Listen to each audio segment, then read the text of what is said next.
turi Mbuga Ngari hafi no kwa Nyiragumiriza, ni ishuri rihari ryigisha uburezi busanzwe. Hanyuma rero tubazaniye urupangu rwiza rwisanzuye, urupangu rwinjiza amafaranga meza cyane, urupangu turi kugurisha ku giciro cyiza, rugizwe n'ibice bibiri.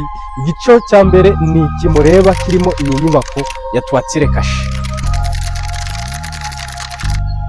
Iki gice cya mbere gifite iyi nyubako ya Toiture Cache ifite ibyumba bitatu na salo, dushe na toilette mu nzu, kandi ni inyubako irimo amakaro ndetse na rangete hejuru, purafo ni rangete, kandi ni ahantu heza hashobora guparika imodoka ebyiri mu gipangu. Igice cya kabiri tugiye kukireba. Igice cya kabiri cy'iki gipangu twazaniye ni iki ngiki. Muri kubona ko turi ahantu heza, ni muri quartier nziza, ni Mbuga Ngari nkuko twababwiye. Reka tujyanemo imbere tubereke naho ukuntu hameze.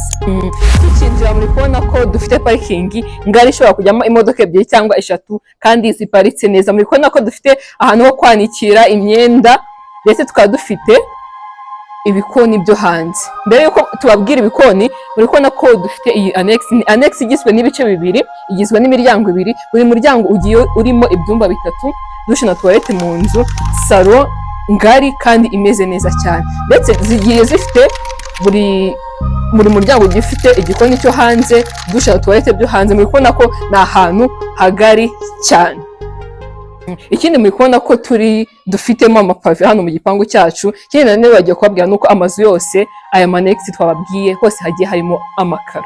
Aya mazu yose turi kuyagurisha miliyoni 120 zirimo ibiganiro. Watwandikira cyangwa ukaduhamagara kuri izo nimero uri kubona muri screen yawe, ndetse ukaba wanadusura ku mbuga dukoresha, haba TikTok, haba Instagram, haba YouTube, mbese social media zose zacu ni Gisenyi Komisiyoneri. Ibihe byiza, turabakunda cyane.